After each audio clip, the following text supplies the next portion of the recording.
Hey guys, welcome back to the channel.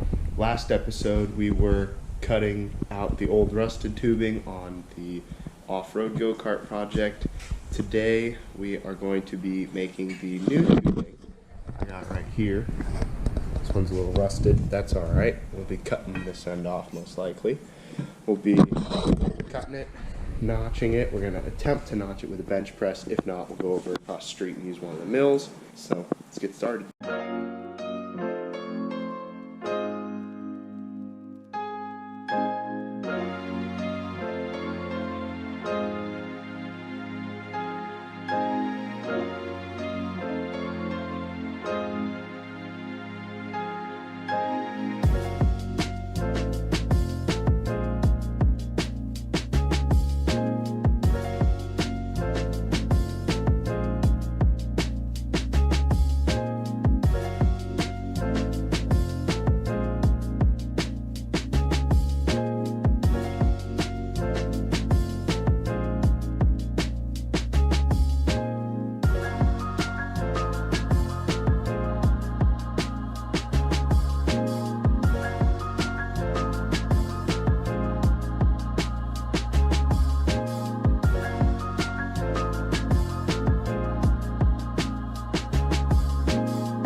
Alright, so I got this piece in here, and it actually fits pretty well, except for you can see, maybe, there's a gap. That's just because the bit was a little bit smaller. This one actually fits really nice, I think.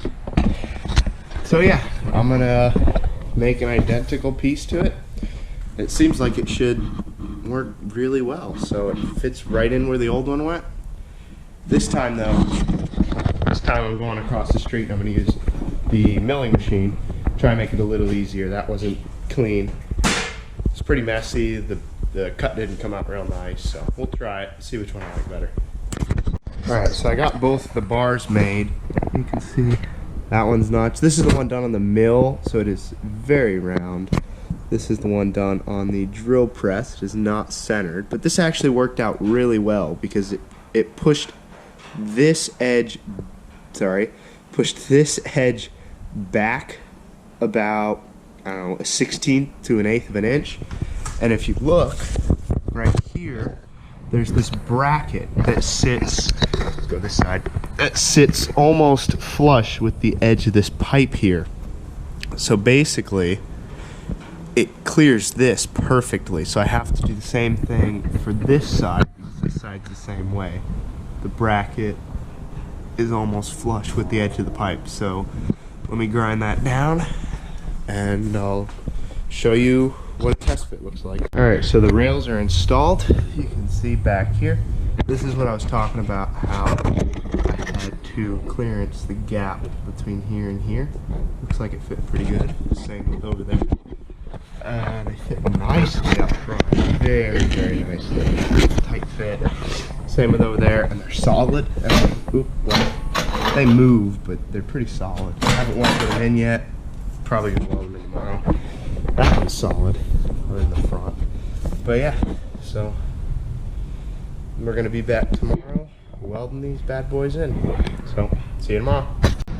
Alright, so one last thing before I end this video. I went ahead and primed these two shocks were fully primed. I just went ahead and primed both of these all the way, but this was my first test subject before I actually thought things through, and I taped off the top and bottom and just primed the spring.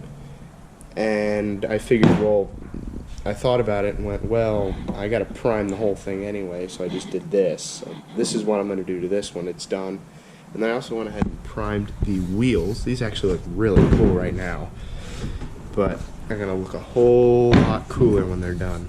So yeah, and those back tires, I never got around to those back tires yet, but I'm assuming since this axle is just so rusted, you can actually see the rust is splitting the plastic sheet off the axle. It's so rusted, it's gonna have to get cut out of there. And this sprocket's also rusted on, and along with the brake drum. So I gotta get this last spring out though. It's being stubborn, it's rusted in there. So, yep, just figured I'd give you an update on the paint.